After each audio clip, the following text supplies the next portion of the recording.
The UN nuclear agency says it will cost more than $8 million to verify that Iran is sticking to the terms of its new nuclear agreement with the West. The political price President Obama is paying for pushing the deal continues to be high, especially among fellow Democrats. Chief Washington correspondent James Rosen has an update. Locked in a battle with lawmakers from both parties over whether Congress should hold off imposing new sanctions on Iran as a 6-month nuclear accord with that country takes effect Monday, the White House this week deployed a new weapon. General James Clapper, Director of National Intelligence. The administration declassified a letter Clapper sent last month to the Democratic chairs of the Senate Armed Services, Banking, and Intelligence Committees, weighing in on the sanctions debate on behalf of the nation's 16 spy agencies. But the only evidence Clapper cited was a single statement by Iran's foreign minister declaring the deal dead if new sanctions are imposed.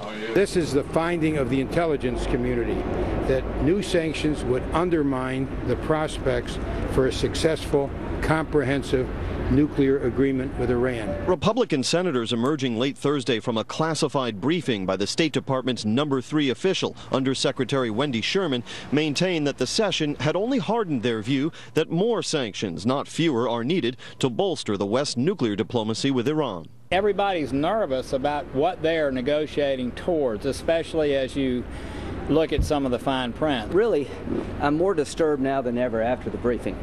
The end game being contemplated is not even in the ballpark of what I would consider an end game. Chief among lawmakers' concerns is that while Iran can continue enriching uranium to limited levels during the 6-month window of heightened scrutiny by UN nuclear inspectors, the West will be affording immediate sanctions relief to the Islamic Republic, and already the regime in Tehran is finding it easier to export crude oil to and purchase critical supplies of fertilizer from countries in the European Union, on the subcontinent, and across the Far East.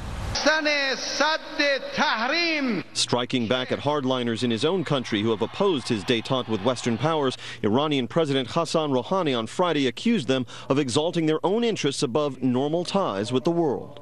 The immediate effect and benefit of the deal was that it made clear to the world that the Islamic Republic of Iran had nothing to hide regarding nuclear technology. Lawmakers here at home did say that Undersecretary Sherman was able to persuade them that reports out of Tehran about the existence of some kind of informal side deal with Iran, separate from the text disseminated to members of Congress here, are false. Brett? James, thank you. Secretary of State John Kerry is warning Syria's government that it must accept the goal of next week's peace conference in achieving a political transition. Kerry says President Bashar Assad cannot be part of the solution, the political solution there. Assad has resisted all calls for his departure. Next week's conference will be held in Geneva, Switzerland. A suicide bomber attacked a gathering of anti-Al-Qaeda militia today in Ramadi, murdering 3. Extremists killed at least 5 people in Anbar province in Iraq. The resurgence of Al-Qaeda has Iraq's leadership asking the U.S. for help.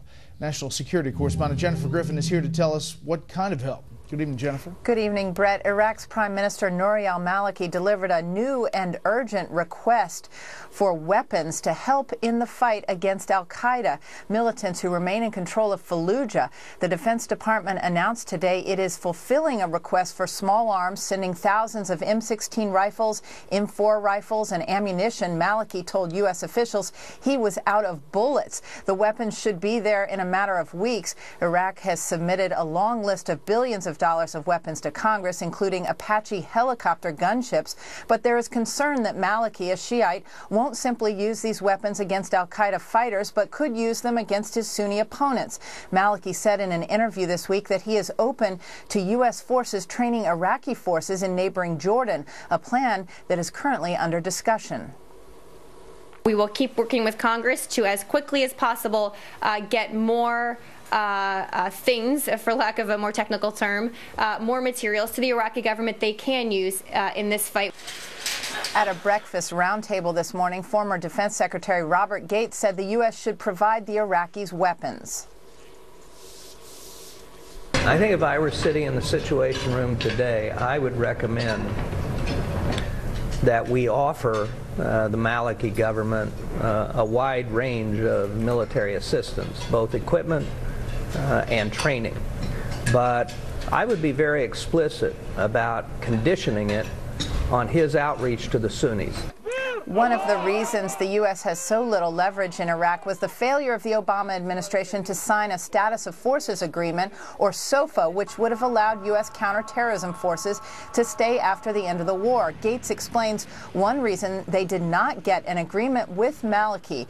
Quote, Petraeus told me an Iranian brigadier general had been arrested in Iraq for bribing Iraqi legislators, with $250,000 each to vote against the SOFA.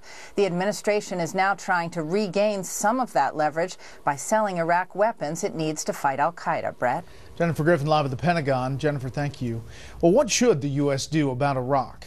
Let me know at facebook.com/BrettBairSR or on Twitter at Brett Baier. You can use the hashtag special report.